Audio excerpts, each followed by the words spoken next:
बिस्मिल्लाहिर्रहमानिर्रहीम अल्हम्दुलिल्लाहि रब्बिल आलमीन अस्सलाम वालेकुम वरहमतुल्लाहि वबरकातुहू।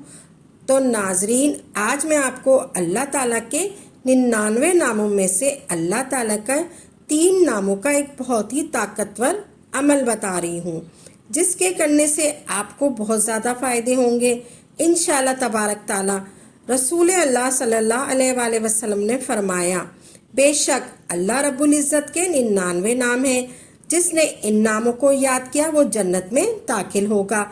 हकीकत में अल्लाह रब्बुल इज़्ज़त के लातादाद बेशुमार नाम हैं, जिन्हें इनके सिवा पूरी कायनात में और कोई नहीं जानता। इस अमल करने से पहले आपने किन किन बातों का खास ख्याल रखना है, इसको जानने के लिए आपसे गुजारिश है कि आपने वीडियो को आखिर तक ज़रूर देखना है, ताकि कोई भी ज़रूरी बात आपसे छूट ना जाए। आपने अभी तक मेरे चैनल को सब्सक्राइब नहीं किया तो अभी सब्सक्राइब करें, क्योंकि ऐसे बहुत से वज़ाइफ, बहुत से अमाल आपके हवाले डेली बेसिस पर करती रहूँगी मैं। आप जो मैं अमल बता रही हूँ वो अल्लाह रब्बुल इज़्ज़त का एक बहुत ही मुजरिब वजीफ़ा है। ये एक अल्लाह रब्बुल इज़्ज़त का ज़ाती नाम है और 2 सफ़ाती नाम है। इन 2 इसम मुबारक के फ़ज़ाइल बहुत से हैं। वो कौन से 3 नाम हैं जिनका आपको अमल करना चाहिए? तो आप अपनी ज़िंदगी का मामूल बना लें। अपनी मकसद के लिए भी इस अमल को कर सकते हैं, अपने किसी खास मकसद के लिए भी इस अमल को कर सकते हैं।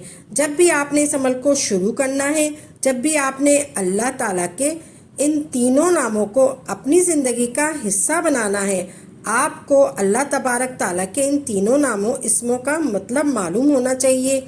बहुत लोग वज़ाइफ करते हैं, लेकिन इनको वज़ाइफ का मतलब क्या है इनको मालूम नहीं होता। अल्लाह का ज़ाती नाम है।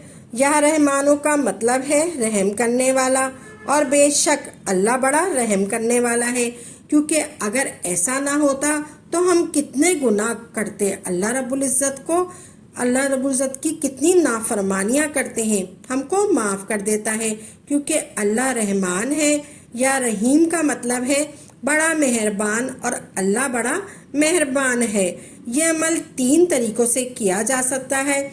अगर औलाद नाफरमान है तो इसे फर्मा बरदार बनाने के लिए, अगर घर में कोई बीमार है शिफा याबी के लिए, अगर कोई बड़ी हाजत है तो इसे पूरा करने के लिए अमल आपने नमाज फजर के बाद एक तस्बीह पढ़नी है। यह अमल आपने नमाज फजर के बाद एक तस्बीह पढ़नी है। या अल्लाहो या रहमानो या रहीमो पढ़ना है। आपने क्या पढ़ना है? या अल्लाहो या रहमानो या रहीमो। लेकिन इससे पहले आपने 11 मरतबा दुरूद पाक पढ़ना है। दुरूद पाक आप कोई सा भी पढ़ लें। जब आपने 3 मरतबा दुरूद पाक पढ़ लेना है, जब आप या अल्लाहो या रहमानो या रहीमो पढ़ना है, लेकिन इससे पहले आपने 3 मरतबा दुरूद पाक पढ़ना है। दुरूद पाक आप कोई सा भी पढ़ लें। जब आपने 3 मरतबा दुरूद पाक पढ़ लिया, फिर उसके बाद आपने 100 मरतबा या अल्लाहो या रहमानो या रहीमो इन तीनों नामों को इकट्ठा करके पढ़ना है। लेकिन याद रहे, आपने इन तीनों नामों को इकट्ठा पढ़कर एक तसव्वुर करना है। या अल्लाहो या रहमानो या रहीमो, ये एक हो गया। या अल्लाहो या रहमानो या रहीमो, ये 2 हो गए। या अल्लाहो या रहमानो या रहीमो, ये 3 हो गए। इस तरीके से आपने एक तस्बीह पढ़नी है, यानी 100 मरतबा पढ़ना है। या अल्लाहो या रहमानो या रहीमो। अव्वल व आखिर 3 बार दुरूद पाक पढ़ना है। अव्वल व आखिर आपने 3 बार दुरूद पाक पढ़ना है। नमाज फजर के बाद, फिर आपने नमाज फजर के बाद पानी का 1 गिलास आपने रख देना है। जब पानी का 1 गिलास अपने पास रख ले तो इस तरह पढ़ना है आपने, या अल्लाहो या रहमानो या रहीमो। अल्लाह के ये तीनों नाम पढ़ने हैं और पानी पर फूंक मार देना है। پھر آپ نے اللہ تعالیٰ سے خصوصی دعا کرنی ہے، جو بھی آپ کا مقصد ہے، جو بھی آپ کی حاجت ہوگی، اس کے لیے آپ نے دعا کرنی ہے۔ انشاءاللہ تبارک تعالیٰ آپ کو کامیابی عطا فرمائے گا۔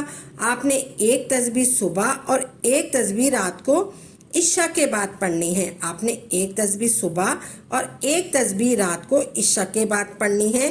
یا اللہ ہو یا رحمانو یا رحیمو پڑھنا ہے آپ نے 100 مرتبہ۔ اس عمل کو 21 دن تک جاری رکھنا ہے آپ نے، اس عمل کو 21 دن تک جاری رکھنا ہے۔ اگر آپ شک کی بنا پر کریں گے، اگر فائدہ ہوا تو عمل جاری رکھیں گے، اگر فائدہ نہ ہوا تو عمل چھوڑ دیں گے، تو پھر آپ کو اس عمل کو کرنے کا کوئی فائدہ نہیں۔ آپ جو بھی عمل کریں خالص اللہ کی رضا کے لیے کریں اور پختہ یقین کے ساتھ کریں، تبھی آپ کو اس کا فائدہ ہوگا۔ آخر میں اللہ کے حبیب صلی اللہ علیہ وآلہ وسلم ذات مبارک پر اتنا ہی درود پاک لازمی پڑھیے گا جتنا آپ نے عمل کے شروع میں پڑھا تھا، کیونکہ کوئی بھی وظیفہ اول و آخر درود پاک کے بغیر نامکمل ہے۔ پھر آپ نے اپنے گناہوں کی توبہ کرنی ہے۔ جیسے ہی دل کو سکون مل جائے گا، اللہ تبارک تعالیٰ نے سچی توبہ قبول کر لی ہے۔ ہو سکے تو سجدے میں چلے جاؤ، جو بھی مانگو گے انشاءاللہ تبارک تعالیٰ آپ کو مل کر رہے گا۔ آپ نے کمنٹ میں لازمی لکھنا ہے، اور ایک بار میری اس ویڈیو کو لائک اور ثواب کی نیت سے زیادہ شیئر ضرور کیجیے گا۔ دعا ہے کہ اللہ تبارک تعالیٰ آپ کا سننا اور میرا سننا اپنی بارگاہ میں قبول فرمائے، جو مانگا مقدر فرمائے، جو نہیں مانگ سکے وہ بھی مقدر فرمائے۔ آمین یا رب العالمین۔